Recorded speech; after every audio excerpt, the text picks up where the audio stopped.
قل إن كنتم تحبون الله فاتبعوني يحببكم الله ويغفر لكم ذنوبكم والله غفور رحيم.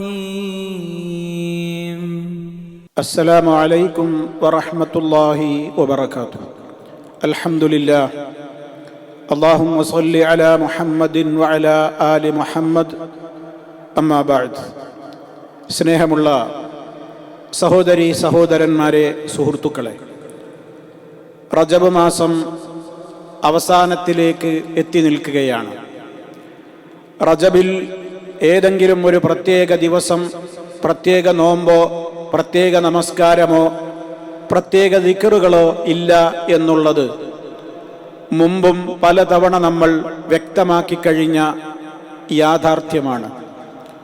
എന്നാൽ നമ്മുടെ സമൂഹത്തിൻ്റെ മുമ്പിൽ ഒരുപാട് ബിദ്അത്തുകൾ അവതരിപ്പിച്ചുകൊണ്ടിരിക്കുന്ന മുസ്ലിയാക്കന്മാർ സോഷ്യൽ മീഡിയയിലൂടെ റജബിൻ്റെ ഓരോ ദിവസത്തിലും ചൊല്ലേണ്ട ദിക്റുകൾ എന്ന പേരിലും, മാത്രമല്ല എത്രത്തോളം എന്നാൽ രാവിലെ ചൊല്ലേണ്ടത്, ഉച്ചക്ക് ഇപ്പോൾ ഈ സമയത്ത് ചൊല്ലേണ്ടത്, അസറിന് ചൊല്ലേണ്ടത് എന്നിങ്ങനെ ഒരു പകലിൻ്റെ സമയങ്ങളെപ്പോലും പ്രത്യേകം നിജപ്പെടുത്തി ദിക്റുകൾ പഠിപ്പിച്ചു കൊണ്ടിരിക്കുകയാണ്. ഉള്ള ദിക്റുകളല്ലാത്ത ദിക്റുകളൊക്കെ ചൊല്ലി ഈ സമൂഹത്തെ കൊണ്ട് ബിദ്അത്തുകൾ ചെയ്യിപ്പിക്കുക എന്നുള്ളത് പലർക്കും ഇന്ന് യാതൊരു രൂപത്തിലുള്ള മനസ്സാക്ഷിക്കുത്തും ഇല്ലാത്തൊരു സംഗതിയായി മാറിയിരിക്കുന്നു. പറയുമ്പോൾ അതിനെതിരെ ഈ സമൂഹം തിരിച്ചു പറയാറുള്ളത് നിങ്ങൾ നന്മ മുടക്കികളാണ് എന്നാണ്. മഹാനായ റസൂൽ സല്ലല്ലാഹു അലൈഹി വസല്ലമിന്റെ ചര്യയേക്കാൾ ആരുടെ ചര്യയാണ് ഏറ്റവും ഉത്തമമായിട്ടുള്ളത്?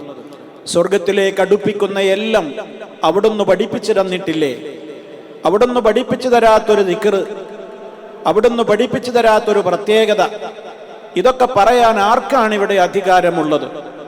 ഇപ്പോൾ ഞാനിത് പറയാൻ കാരണം, റജബ് മാസത്തിന്റെ അവസാനത്തിൽ എത്തി നിൽക്കുന്ന ഈ സമയത്ത് റജബിലെ അവസാനത്തെ വെള്ളി വരാൻ പോവുകയാണല്ലോ.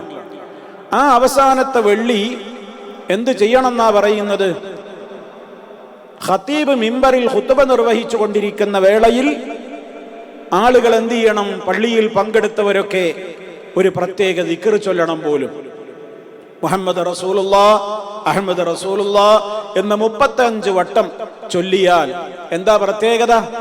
ആ പ്രത്യേകത നിങ്ങൾക്ക് കേൾക്കാം മുസ്ലിയാരുടെ വോയിസിലൂടെ തന്നെ. റജബ് ഷരീഫിലെ അവസാനത്തെ വെള്ളിയാഴ്ച, അന്നമൻ ഖറഅ ഫീ ആഖിരി ജുമഅത്തി മിൻ റജബിൻ വൽ ഖതീബു അലൽ മിമ്പർ, ഖതീബ് മിമ്പറിലായിരിക്കെ റജബ് ഷരീഫിലെ അവസാനത്തെ വെള്ളിയാഴ്ചയിൽ ഒരാള് അഹ്മദ് റസൂലുള്ളാഹി മുഹമ്മദ് റസൂലുള്ളാഹി എന്ന് 35 പ്രാവശ്യം പറഞ്ഞു കഴിഞ്ഞാൽ ലാ തൻഖതി ഉദ്ദറാഹിമു മിൻ യദിഹി തിൽക സന, ആ വർഷം അവന് സാമ്പത്തികമായ തകർച്ചയോ തടസ്സങ്ങളോ ഉണ്ടാകത്തില്ല, അവന്റെ കയ്യിൽ നിന്നും പണം നഷ്ടപ്പെടുകയില്ല, ദാരിദ്ര്യം അവനെ തൊട്ടു തീണ്ടുകയില്ല. അപ്പൊ എപ്പോഴും സാമ്പത്തികമായ ഉയർച്ചയും അഭിവൃദ്ധിയും ആഗ്രഹിക്കുന്ന ആളുകളാണെങ്കിൽ റജബ് മാസമായ ഈ മാസത്തിലെ അവസാനത്തെ വെള്ളിയാഴ്ച പ്രത്യേകം പരിഗണിക്കണം. ഖതീബ് മിമ്പറിലായിരിക്കെ അഹ്മദ് റസൂലുള്ളാഹി മുഹമ്മദ് റസൂലുള്ളാഹി എന്ന് 35 പ്രാവശ്യം പറയുക. കേട്ടില്ലേ എന്താ മുസ്ലിയാർ പറയുന്നത്? ഖതീബ് ഖുത്ബ നിർവഹിച്ചു കൊണ്ടിരിക്കുന്ന വേളയിൽ വെള്ളിയാഴ്ച, റജബിന്റെ ആ വെള്ളിയാഴ്ച എന്ത് ചെയ്യണം? അഹ്മദ് റസൂലുള്ളാഹ് മുഹമ്മദ് റസൂലുള്ളാഹ് എന്ന് 35 തവണ പറഞ്ഞാൽ സാമ്പത്തികമായിട്ട് അവന് ആ വർഷം യാതൊരു പ്രയാസവും അനുഭവപ്പെടൂല എന്നാണ്. അവന്റെ കയ്യിൽ നിന്ന് പണം അറ്റുപോയ നേരമുണ്ടാവില്ല. ഏത് സമയത്തും അവന് യാതൊരു പ്രയാസം ഉണ്ടാവില്ല. ധാരാളമായി സാമ്പത്തികമായ അഭിവൃദ്ധി ഉണ്ടാകും, ഐശ്വര്യമുണ്ടാകും, പ്രയാസങ്ങളൊന്നും ഉണ്ടാവില്ല തുടങ്ങിയിട്ടുള്ള ഓഫറാണ്. ആളുകൾ ഇത് കേട്ട ചാടി വീഴൂലേ? 35 വട്ടം ഇത് ചൊല്ലിയാൽ ഒരു കൊല്ലം മുഴുവൻ കയ്യെന്ന് പൈസ ഒരിക്കലും ഒഴിവായ നേരണ്ടാവില്ല എന്ന് പറഞ്ഞാൽ എല്ലാവരും ഇതിൽ ചാടി വീഴുമല്ലോ. സഹോദരന്മാരെ, ആരാണ് ഇവരോട് ഇതൊക്കെ പറയുന്നത്? അഹ്മദ് റസൂലുള്ളാഹ് മുഹമ്മദ് റസൂലുള്ളാഹ് എന്ന് 35 വട്ടം പറയണം പോലും. എപ്പോ പറയണം? വെള്ളിയാഴ്ച ഖതീബ് മിമ്പറിൽ ഖുത്ബ നിർവഹിച്ചു കൊണ്ടിരിക്കെ. ഈ മുസ്ലിയാക്കന്മാർക്ക് അറിഞ്ഞുകൂടെ? മഹാനായ റസൂൽ സല്ലല്ലാഹു അലൈഹി വസല്ലം പഠിപ്പിച്ചതെന്താ? ഖതീബ് ഖുത്ബ നിർവഹിച്ചു കൊണ്ടിരിക്കെ പള്ളിയിലെ ശ്രോതാക്കളെല്ലാം സാഗൂതം അതിൽ കാതോർത്തിരിക്കുകയാണ് വേണ്ടത്.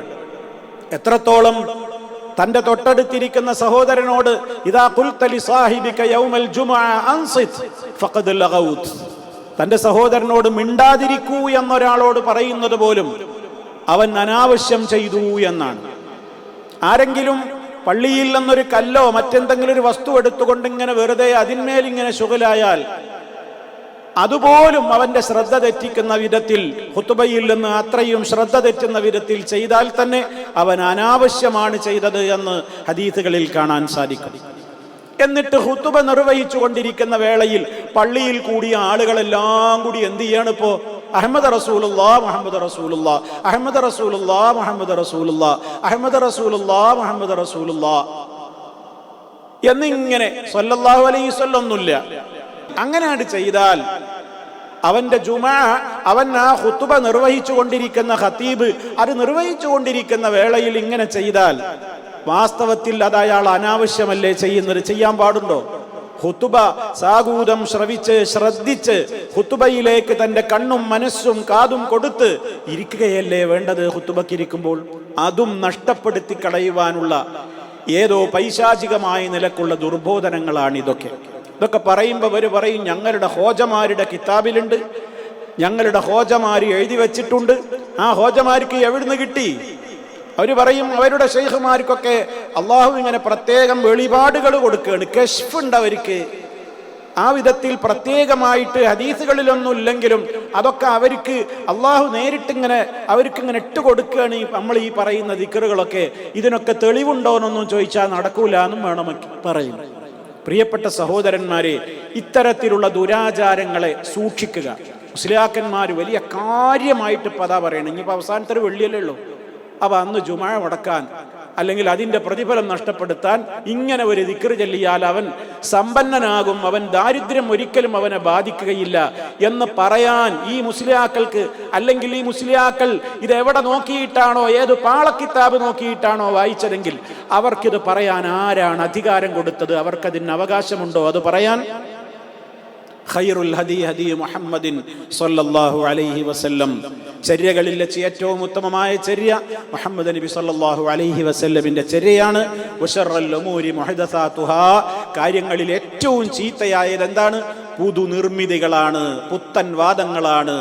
എല്ലാ പുത്തൻ വാദങ്ങളും വഴികേടുകളാണ്, എല്ലാ വഴികേടുകളും നരകത്തിലേക്കാണ്. ഗൗരവത്തോടുകൂടെ ഓർമ്മപ്പെടുത്തുകയാണ്. നിങ്ങൾ ഇതിൻ്റെ അടിയിലും കമൻ്റ് എഴുതി വെച്ചോ, നന്മ മുടക്കുകയാണ്. നിങ്ങൾ എത്ര അത് പറഞ്ഞിട്ടും കാര്യമല്ല. ഇസ്ലാമിക പ്രബോധകന്മാർ ഉള്ളത് ഉണ്ട് എന്ന് പറയും, ഇല്ലാത്തത് ഇല്ല എന്ന് പറയും. റഹ്മാനായ റബ്ബ് സത്യത്തെ സത്യമായി മനസ്സിലാക്കുവാനും അതനുസരിച്ച് പ്രവർത്തിക്കുവാനുമുള്ള തൗഫീഖ് നമുക്കെല്ലാവർക്കും നൽകി അനുഗ്രഹിക്കുമാറാകട്ടെ. റബ്ബന ആതിനാ ഫിദ്ദുനിയാ ഹസന വഫിൽ ആഖിറതി ഹസനതൻ വഖിനാ അദാബന്നാർ. വൽഹംദുലില്ലാഹി റബ്ബിൽ ആലമീൻ. വസ്സലാമു അലൈക്കും വറഹ്മത്തുള്ളാഹി വബറകാതുഹു.